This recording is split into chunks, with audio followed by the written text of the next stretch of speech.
지난 주일 일주일 만에 태국 치앙라이를 다녀오니까 뭔가 이 1, 2부 시간에는 제가 조금 아직 정신을 덜 차려서 그러는지 강단 장식 꽃꽂이를 잘 인지를 못했었는데 3부 예배 바로 이 시간, 이 예배 시간 직전 되니까 지난 주일 얘기입니다.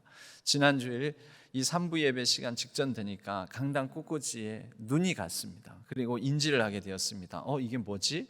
튤립만 보였는데 튤립 옆에 이 사이사이에 꽂혀 있는 지난주하고 이 강단 꽃꽂이가 이번 주에도 비슷합니다.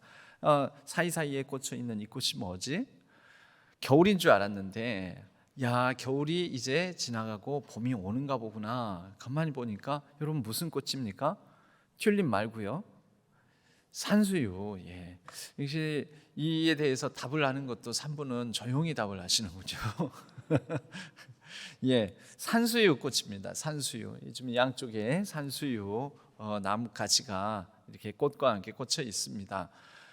산수유 꽃을 보니까 반가웠습니다. 그래서 지난 주일 3부 예배 직전에 제가 이 자리 뒤에서 앉아가지고 사진을 찍었습니다. 오늘도 아까 찍었습니다. 산수유 꽃이 핀 걸 보니까 너무 반갑고 겨울이 지나고 봄이 오는구나. 이제 봄꽃이 또 피어나기 시작했구나. 다양한 꽃들이 피어나는 것을 보면서 이제 봄에 누릴 수 있는 피어나는 꽃들이 참 많겠구나. 이제 이런 기대하는 마음, 소망하는 마음이 생겼습니다. 그래서 지난 주일에 이 3부 예배 직전에 제 나름대로 내심 다음 주일 본문을 잡았습니다. 그래서 이 꽃이 피어나는 시기에 관한 말씀을 나누면서 우리 인생을 향한 하나님의 지혜, 하나님의 교훈을 함께 이제 봄을 맞이하는 마음으로 나눠야 되겠다. 그래서 오늘 말씀의 제목을 모든 꽃이 봄에 피는 것은 아니다. 모든 꽃이 봄에 피는 것은 아니다. 이런 제목으로 말씀의 은혜를 나누겠습니다. 그러기 전에 오늘 전도서의 말씀을 본문으로 삼지 않았습니까? 근데 이 전도서에 가진 특징을 조금 살펴볼 필요가 있습니다. 전도서는 일명 지혜문학 장르에 들어가 있는 지혜서라고 합니다. 성경의 대표적인 지혜서로는 잠언, 욥기, 전도서 이 세 책을 대표적인 지혜서라고 말을 합니다. 각기 하나님께서 우리에게 무엇이 지혜인지, 어떻게 지혜롭게 살아갈 것인지 이 지혜에 관하여서 교훈하고 가르쳐 주시는 이 책이다라고 말할 수가 있는데요. 이 세 책이 말하는 지혜가 조금 뉘앙스가 다릅니다. 우리가 이것을 좀 이해할 필요는 있습니다. 성경이 우리에게 가르쳐 주시는 지혜는 우선은 우리가 흔히 성경 구절 가운데 잘 알고 있는 잠언서 1장 7절 또 9장에 반복해서 나오는 여호와를 경외하는 것이 모든 지식의 근본, 여호와를 경외하는 것이 지혜의 근본이다라는 말씀을 우리가 잘 알고 있죠. 이 성경은 하나님을 아는 것을 지혜라고 합니다. 그리고 하나님께서 우리에게 알려주신 것, 이 인생을 살아가면서 이 땅을 살아가면서 이 피조 창조 세계에 살아가면서 우리가 어떻게 살아가야 될지를 아는 것을 성경은 우리에게 지혜라고 말을 합니다. 이것을 두 측면으로 나누면 먼저는 하나님을 아는 것, 하나님이 어떤 분이신지, 하나님이 우리를 위해서 무슨 일을 하시려고 하는지, 하나님은 어떤 마음을 가지고 어떤 계획을 가지고 계시는지를 성경을 통해서 주신 말씀을 통해서 알아가는 것, 이것을 이렇게 많이 알아가는 사람일수록 지혜로운 사람이라고 하는 것이죠. 이 지혜를 가리켜 수직적 지혜라고 합니다. 하나님을 아는 것, 수직적으로 하나님에 대해서 아는 것. 그럼 이제 무슨 지혜가 있겠습니까? 수직적 지혜가 있다면 수평적 지혜가 있습니다. 우리 모든 사람들이 하나님께서 가르쳐 주시는 바를 따라 우리 피조 만물과 어떤 관계를 맺고 살아가야 될지, 피조 세계에서 창조 세계에서 어떻게 살아가야 될지 살아가는 법을 아는 것, 이것이 수평적 지혜라고 얘기를 합니다. 이 수직적 지혜, 수평적 지혜가 같이 균형을 잡고 어우러질 때 지혜로운 사람이라고 말할 수가 있습니다. 지혜서는 바로 이런 수직적 지혜와 수평적 지혜를 가르쳐 줍니다. 그래서 잠언도 전도서도 욥기도 수직적인 지혜 차원에서 하나님을 우리가 잘 알아야 된다. 그래서 전도서에서도 청년의 때에 하나님 너의 창조주를 기억하라라고 교훈하고 있지 않습니까? 욥기서도 결국은 내가 지금까지는 귀로 듣기만 하였사오나 이 욥기의 마지막 결론 부분에 가서 이제는 내가 눈으로 주를 배움나이다. 이 하나님을 오해하고 잘 모르고 여러 고난 역경을 당했는데 이런 과정들을 거쳐서 내가 이제는 하나님을 더 깊이 잘 알게, 귀로만 듣는 것이 아니라 전인적으로 하나님을 더 잘 이해하게 되었습니다. 이 욥을 통하여서 하나님을 아는 지혜, 수직적 지혜에 대한 교훈을 하고 있는 것이죠. 이뿐만 아닙니다. 이 잠언서는 우리에게 여러 가지 인생을 살아가는 지혜들을 가르쳐 주지요. 우리가 살아가면서 어떻게 가정생활을 하고 어떻게 근면한 생활을 할지 이런 교훈들을 잠언서는 가르쳐 주고 있습니다. 수평적 지혜에 해당되는 것이죠. 그런데 이 바로 지혜를 또 다른 측면으로 분류를 하면 이렇게 두 가지로 분류를 할 수가 있습니다. 한 가지는 규범적 지혜라는 것과 반성적, 성찰적 지혜, 반성적 또는 성찰적 지혜 이렇게 구분할 수가 있습니다. 규범적 지혜라는 것은 하나님께서 우리에게 가르쳐 주시는데 인생에는 정해진 패턴 규범이 있다, 틀이 있다라는 거죠. 너희들 불순종하면 벌을 받는다, 순종하면 복을 받는다. 여러분 이것은 하나의 틀이죠. 공식과 같지요. 규범적 지혜입니다. 이것을 가르쳐주는 책이 성경책이고 그 가운데 특별히 잠언서는 이런 틀, 법칙과 같은 것들을 우리에게 가르쳐줍니다. 인생에는 올곧은 지혜가 있다. 바르게 살아야 된다. 그렇게 바르게 살아야 복된 삶이 된다. 해가 동쪽에서 떠서 서쪽으로 집니다. 그리고 1년 365일 가운데는 사계절이 생깁니다. 그것은 지구가 태양 주위를 1년에 한 바퀴씩 공전하기 때문에 그렇습니다. 지구의 자전축은 기울어져 있고 그러면서 또 하루에 제 스스로 한 바퀴를 돕니다. 자전이라고 하지요. 이런 공전과 자전, 정해진 규칙, 법칙 아닙니까? 규범입니다. 바로 이런 자연 질서처럼 우리 인생에도 정해진 규칙과 법칙이 있다. 이것을 가르쳐 주는 거죠. 그리고 정해진 규칙에 따라서 살아라. 그런데 여러분 살다 보면 우리 인생은 그렇지 않은 경우가 많죠. 우리가 이해하는 규범, 어떤 윤리적 규칙에 따라서 딱 그 틀에 맞춰서 인생이 이루어지지 않는 경우를 많이 보게 됩니다. 그렇다면 욥 같은 경우에는 그렇게 의롭고 하나님과 동행하는 사람인데 그런 고난이 없어야 되는 것 아닙니까? 재산을 잃고 자식을 잃고 또 질병에 걸리고 그래서 아내로부터도 저주를 받는 그런 삶이 안 이루어져야 되는 거잖아요. 끝까지 인생의 처음부터 중간 마지막까지 항상 잘 살고 형통하고 복되어야 되는 것이지 않습니까?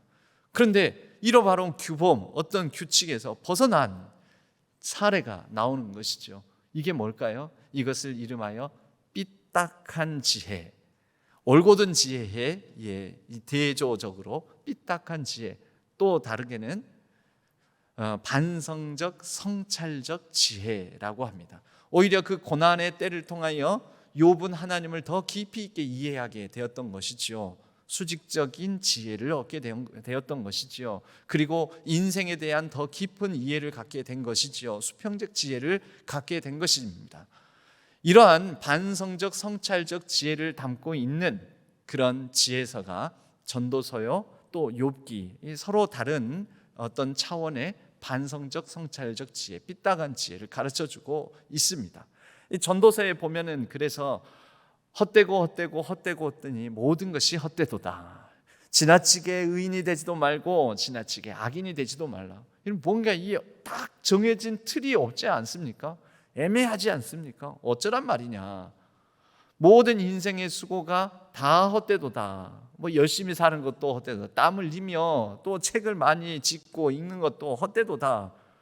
뭐지? 인생을 그러면 어떤 규범과 규칙에 따라서 법칙에 따라서 살아가지 말라는 뜻인가? 그러나 반성적 성찰적으로 이러한 말씀들을 깊이 있게 묵상을 하다 보면 오히려 우리 눈에 보이는 인생의 부조리, 인생의 연약함, 인생의 계획대로 되지 않은, 뜻하지 않은 여러 가지 상황들, 사건들 속에서 하나님의 크고 비밀한 일을 발견할 수 있는 영원의 시각, 좀 더 눈에 보이는 것 너머의 초월적 시각을 가질 수 있다라는 것이지요. 그럴 때 좀 더 온전한 지혜자가 될 수 있다. 좀 더 다른 차원의 지혜를 우리에게 가르쳐 주고 있는 그런 성경책이 전도서다. 그래서 그 전도서 내용 중에 오늘 3장 말씀을 통해서 한 3가지 정도를 나눠보고자 합니다. 오늘 말씀을 따라서 먼저 첫 번째로는 모든 꽃이 모든 피어나는 것이 봄에 다 피어나는 것이 아니다라는 것입니다. 여러분, 너무 당연하고 상식적인 것 같은데 가만히 생각해 보면 우리는 일상 속에서 누군가 성공하고 잘 될 때 왜 나는 이 같은 시기를 살아가는, 같은 땅에 살아가는 나도 똑같이 노력하고 나도 똑같이 수고했는데 왜 저 사람은 잘 살고 저 사람은 잘 되고 저 사람은 돈 많이 벌고 저 사람은 뭔가 부동산 가격도 오르고 집값도 오르고 왜 나는 그렇지 못할까? 여러분, 그런 생각 많이 하지 않습니까? 이럴 때 전도서는 우리에게 얘기하고 말씀하고 있다라는 거죠. 제 표현에 의하자면 모든 꽃이 다 봄에 피지 않는다. 여러분, 지금 이제 겨울이 지나 이제 봄을 향하여서 달려가고 있는데 꽃이 다 동시에 피지 않지 않습니까? 여름에 피는 여름꽃이 있고 가을에 피는 가을꽃이 있지 않습니까? 봄에도 같은 시기에 개화하지 않습니다. 산수유 피는 시기가 있고 매화 피는 시기가 있고 벚꽃이 피는 시기가 있습니다. 모란이 피는 시기가 있고 또 국화가 피는 시기가 있습니다. 여러 꽃들이 저마다의 다른 개화의 시기를 가지고 있습니다. 그렇다면 인생도 마찬가지 아닙니까? 우리가 동시대를 살고 있다고 해서 모두가 다 현재 동시에 같이 찬란하게 꽃피고 성공하는 게 아니라는 것입니다. 그러므로 내가 꽃 피지 못했다고 해서 누군가는 활짝 꽃을 피웠는데 나는 꽃 피지 못했다고 해서 우리가 시기하고 질투할 것 없으며 부러워함으로 지금 내게 주어진 삶을 낭비할 필요가 없으며 또 그로 말미암아 안절부절할 필요가 없으며 그로 인하여서 우리 자녀들이나 내 옆에 있는 사람을 안달복달 볶을 필요가 없다라는 것이지요. 오늘 말씀에 이렇게 말씀을 합니다. 하나님이 모든 것을 지으시되 때를 따라 아름답게 하셨고, 다시 표현하자면 하나님께서 우리 인생을 이끄실 때에는 때를 따라 아름답게 하는 시기가 다 다르다라는 거죠. 각자 다 다른 때를 가지고 있다라는 것입니다.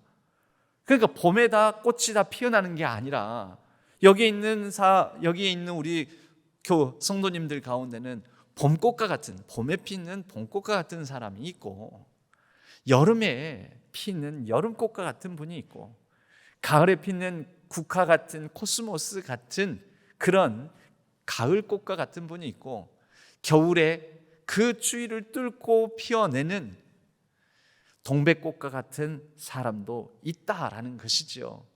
내 개화의 시기를 내가 모를 뿐, 그런데 그 하나님께서 우리의 인생의 각자의 때마다 피어나는 시기를 달리하게 하셔서 우리의 인생을 그 각각의 때에 아름답게 피어나게 하신다라는 것입니다. 부흥에 대해서 우리가 얘기를 합니다. 부흥, 하나님 부흥케 하옵소서, 우리 교회 부흥 성장케 하옵소서, 내 삶에도 부흥이 일어나게 하옵소서. 우리가 생각하는 이 부흥의 의미는 다소나마 양적인 부흥, 눈에 보이는 가시적인 성공, 성장, 이런 의미를 담고서 부흥의 의미를 생각합니다. 그런데 성경은 부흥이라는 단어, 이 단어의 의미, 성경이 가르쳐주는 의미는 좀 다릅니다. 내가 생각하는 방식으로 내가 원하는 양껏 그런 수적, 그런 눈에 보이는 만큼의 성공과 성장을 우리는 부흥이라고 여기지만 성경이 말하는 부흥의 의미는 하나님께서 하나님의 때에 하나님의 방법으로 하나님의 일을 하나님께서 이루어 가시는 것을 부흥이라고 합니다. 주여 수년 내에 부흥케 하옵소서. 하박국이 그렇게 기도를 했는데 그 기도의 내용을 다시 해석하면 어떻게 될까요? 주여 수년 내에 하나님께서 하나님의 때에 하나님의 방법으로 하나님의 일을 하나님께서 이루어 주옵소서. 여러분 조금 다르죠? 우리가 주여 부흥하게 하옵소서, 부흥시켜 주옵소서 할 때는 약간은 내 때, 내 방식, 내가 생각하는 그런 이 모양으로 이루어지기를 바라는 마음을 담고 있지만, 하박국이 얘기하는 그 부흥케 하옵소서 할 때 그 부흥의 의미를 따라서 생각하면 하나님께 주권을 내어드리는 기도인 것입니다. 주권을 내가 가져와서 내 삶에 내가 바라는 방식으로 내 때에 내가 원하는 양껏 질적 어떤 이런 성장이 이루어지기를 바랍니다라는 것이 아니라, 주권이 내게 있는 기도가 아니라 주권이 하나님께 있는 기도인 것이죠. 주여 수년 내에 하나님께서 하나님의 때에 맞춰 하나님의 방법으로 하나님의 일을 하나님께서 이루어 주옵소서. 여러분 마찬가지입니다. 우리의 인생의 주권자가 주인 되심이 하나님임을 인정하십니까? 즉 수직적 지혜를 가지고 계십니까? 하나님께서 나의 삶에 하나님의 때에 맞춰 하나님께서 하나님의 방법으로 하나님의 일을 이루어 주실 것이다 믿으십니까? 우리는 하나님을 믿지 않습니까? 여러분 우리는 부흥을 믿는 게 아니라, 어떤 일을 믿는 게 아니라, 되어진 모양을 믿는 것이 아니라, 되어진 모양을 보고 우리는 하나님을 생각하는 것이 아니라, 우리는 그 모든 되어진 모양 너머에 있는 하나님을 먼저 본다라는 것이죠. 하나님이 주인 되신다. 하나님께서 하나님의 때에 하나님의 일을 하나님의 방식으로 하나님께서 이루어 가신다. 우리는 그것을 믿는 하나님의 사람들입니다. 그러므로 우리의 인생에 하나님께서 주인 되어 주셔서 하나님께서 주권적으로 내 삶에 피어나는 시기를 저마다 다르게, 저 사람과 다르게, 저 집사님과 다르게, 저 권사님과 다르게, 저 장로님과 다르게 내 삶에는 내게 피어나는 나만의 하나님께서 허락하신 때가 있음을 믿고 신뢰하고 그 하나님을 더욱더 바라보시기를 바랍니다. 남의 피어나는 것 보고 남이 피어나는 저 사람은 봄에 피네, 여름에 피네, 그거 보지 마시고 내게도 피어나는 때가 있을 것이다. 그 때를 주장하시는 하나님을 더 깊이 신뢰하고 의지하는 우리 모든 성도님들 되시기를 축복합니다.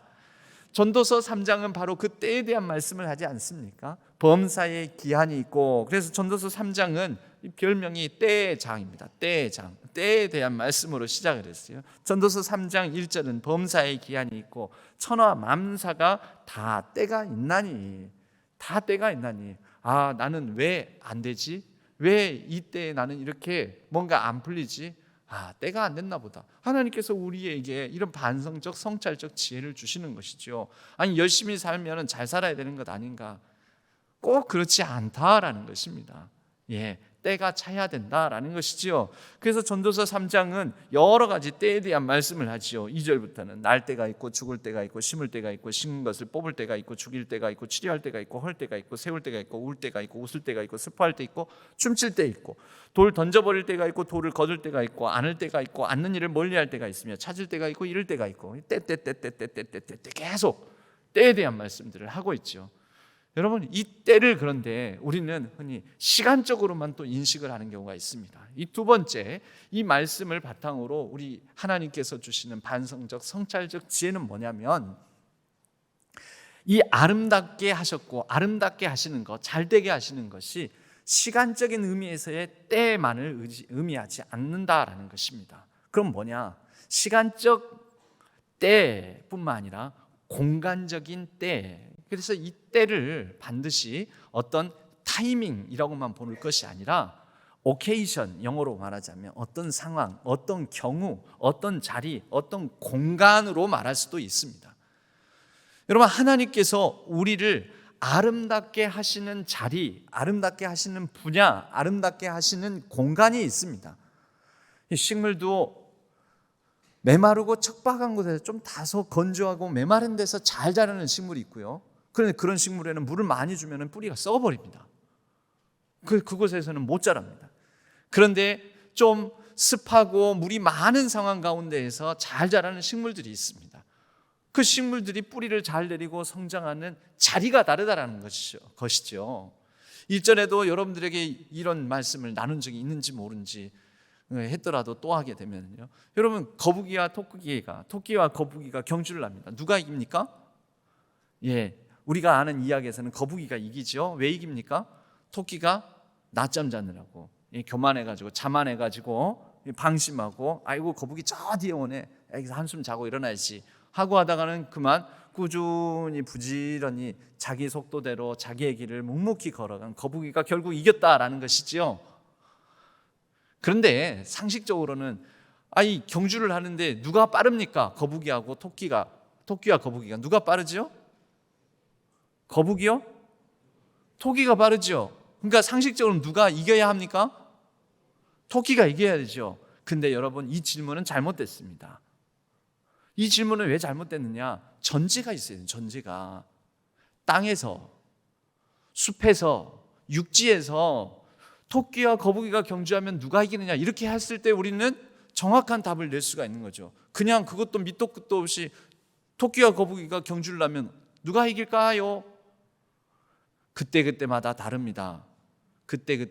그 괜저리 그 유머에도, 개그에도 있잖아요. 그때 달라요 그러잖아요. 그때 다르죠. 여러분, 만약에 바다에서 경주를 하면 누가 이기겠습니까? 물에서도 토끼가 깡충깡충하면서 빨리빨리 뛰어갈 수 있겠습니까? 못하지요. 바다에서는 당연히 상식적으로 토끼와 거북이 중에 누가 이길까요? 거북이가 훨씬 빠르고, 그래서 경주에서 이길 것입니다. 여러분, 무엇을 뜻합니까? 우리가 잘 된대. 그때 달라요. 누가 이길까요? 그건 그때 달라요. 육지에서는 토끼가 이겨요. 바다에서는 거북이가 이겨요. 여러분, 우리의 인생에도 그건 그때 달라요. 다릅니다. 우리에게 주신 각자마다 서로 다른 재능, 달란트, 다른 상황에서 잘 될 수 있는, 우리가 아직 우리의 자리를, 내가 어디에서 탁월하게 일할 수 있는지, 내가 어디에서 더 빠를 수 있는지, 어디에서 내가 더 숨을 쉴 수 있는지 우리가 몰라서 그러는 거죠. 뭐에 가려서요?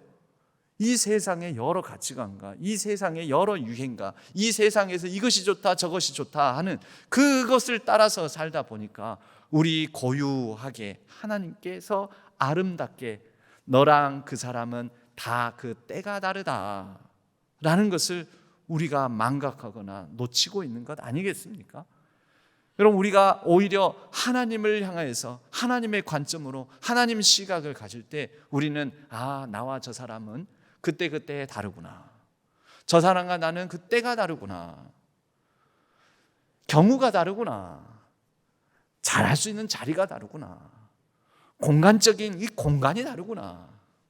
여러분, 그렇게 읽으면 하나님이 모든 것을 지으시되 각 자리에 따라 아름답게 설 수 있는 다른 자리들을 주셨고, 아름답게 또 능력 있게 쓰임 받을 수 있는 각 사람마다 다른 경우들을 주셨고, 여러분, 그렇게 우리가 볼 수 있지 않겠습니까? 여러분, 우리는 다 다른 사람의 주목을 받고 다른 사람의 인정을 받고 다른 사람에게 좀 더 드러내고 과시하고 싶고 막 그렇습니다. 뭘로요? 다른 사람들이 주목하고 다른 사람들이 자랑스러워할 만한 것을 내가 가짐으로 인해서, 그것으로 인해서 다른 사람 주목을 더 받고 싶어하는 마음이 있지요. 여러분, 그 마음은 이 땅, 이 세상 가운데 잠시 잠깐의 짧은 유한한 인생에 두는 마음이지요. 이에 대비해서 전도서는 우리에게 하나님께서 주시는 마음이 있다. 그것이 영원을 사모하는 마음이다 라고 말씀합니다. 모두가 다 장미꽃이 될 수 있습니까? 우리는 모두가 다 장미꽃이 아닙니다. 어떤 사람은 들의 풀꽃 같은 사람이 있습니다. 어떤 사람은 산수유 같은 꽃인 사람이 있습니다. 개화 시기만 다를 뿐만 아니라 꽃의 크기와 화려함도 다릅니다. 꽃의 지속성도 다릅니다.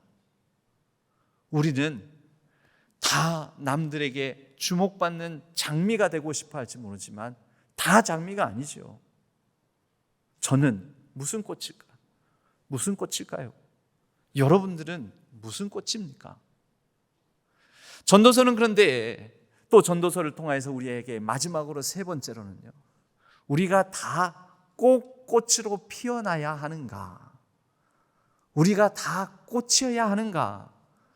그래서 우리가 다 꽃으로 피어나고 열매를 맺어야 하는가?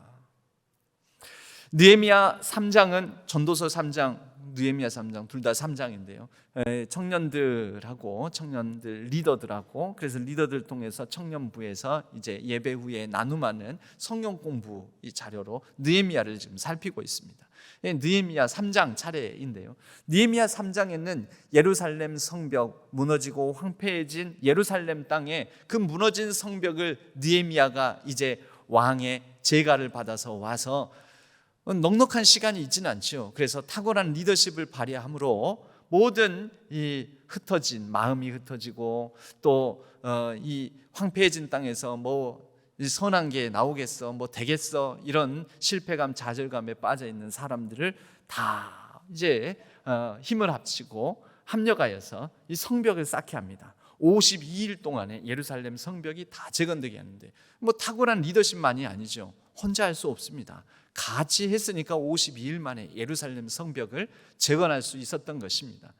그런데 이 52일 동안 예루살렘 성벽을 재건하는데 한 군데를 같이 모두 모아서 한 군데 짓고 그 다음 옆에 문 짓고 그 다음 옆에 성벽 짓고 이렇게 가는 게 아닙니다. 서로 각자의 역할을 나눠서 동시다발적으로 여기저기에서 다른 성벽 각각의 뭐 북쪽 문, 남쪽 문, 서쪽 문, 동쪽 문 각 영역의 성벽과 문을 짓게 됩니다. 여러분 같으면 어느 쪽 문을 좀 짓고 싶으십니까? 예루살렘 성벽에는 여러 문들이 달려 있는데요, 그 중에는 지체 높은 뭐 왕, 임금이라든지 귀족들이 지나다니는 그런 문이 있었습니다. 골든 게이트, 금문이라고 여기는 곳도 있고, 또 이 성전 예루살렘 성벽 안에, 성 안에 있는 성전에 제사드리러 흠없는 양을 몰고 들어오는 그런 아주 흠없고 정결한 양을, 제물을 가지고 들어오는 양문이 있었습니다. 양문. 그리고 샘 곁에 있는, 샘을 향해서 나아갈 수 있는 샘문이 있었고요. 그러니까 각각의 짓는 역할들이 있는데, 여러분 같은 경우는 어떤 문을 이왕이면 짓고 싶으세요? 여러분 그전에도 보면 교회를 이렇게 그 개척을 하고 또 봉헌하고 그러면요, 다들 이왕이면은 헌물 헌금을 할 때 이왕이면 어떤 헌물 헌금을 제일 인기가 좋은지 아십니까? 요 십자가하고 제일 인기가 좋은 1, 2위가 십자가, 그 다음에 강대상 이런 겁니다. 십자가, 강대상. 저마다 다 그런 역할, 그런 이 헌물을 하고 싶다라고 많이 얘기를 합니다. 아무래도 눈에 보이고 또 볼 때마다 내가 하나님께 이것을 드렸습니다라는 게 좀 마음에도 좀 보람이 되는 그런 이제 헌신, 헌물을 하고 싶은 거죠. 예루살렘 성벽 짓는 데에도 그런 다양한 문들이 있는데, 이왕이면 금문, 양문, 샘문 이런 거 짓고 싶지 않겠습니까? 그런데 보이지 않는 곳에 분문을 지은 사람들 명단이 느헤미야 3장에는 성벽 짓는데 합력한 사람들 명단이 쫙 나오는데 분문 지은 사람이 나옵니다. 분문이 뭘까요? 나뉘어질 문을 문짝을 나눴나 보다. 아닙니다. 인분할 때 분자입니다. 인분의 분자가 뭐죠? 인분이 뭐죠? 배설물, 오폐물, 쉽게 말해서 똥오줌. 그래서 이 문의 영어 이름이, 그 똥이 실제 영어로도 덩입니다. 덩, D-U-N-G, 덩. 여러분들 영어 단어 하나 새로 아셨습니다. 똥이 영어로 덩이에요. 덩, D-U-N-G. 덩 게이트. 이 분문을 지은 사람들이 있었으니, 여러분 우리 모두가 다 꽃으로 피어나고 열매를 맺고 모두가 다 주목하고 다른 사람이 흠모할 만한 그런 삶, 그런 자리에 있지는 않습니다. 그러나 하나님께서 그 여러 역할, 다양한 자리, 다양한 상황, 때로는 꽃으로 피어나지 못하고 열매 맺지 못한다 하더라도 그런 모든 다양한 사람들의 경험과 삶, 시간들을 합하여 하나님의 나라를, 하나님의 뜻을, 하나님의 성벽을, 하나님의 성을 이루어 가신다라는 거지요. 여러분, 우리가 집중해야 될 건 뭘까요? 내가 맡은 게 분문이다, 금문이다, 양문이다, 샘문이다. 그 문짝이 중요한 게 아니고 뭐가 중요합니까? 하나님이 사용하신다.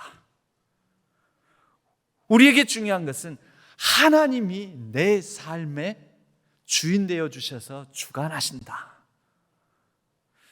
여러분, 우리는 우리의 삶이 어떻게 쓰임받을지, 나의 이 부족하고 연약함이 무슨 의미가 있을지 우리는 잘 모릅니다. 그래서 여러분, 그 말씀이 이 말씀 아니겠습니까?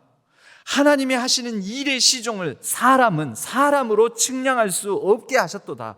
여러분, 부자의 삶이 낫습니까? 거지 나사로의 삶이 낫습니까?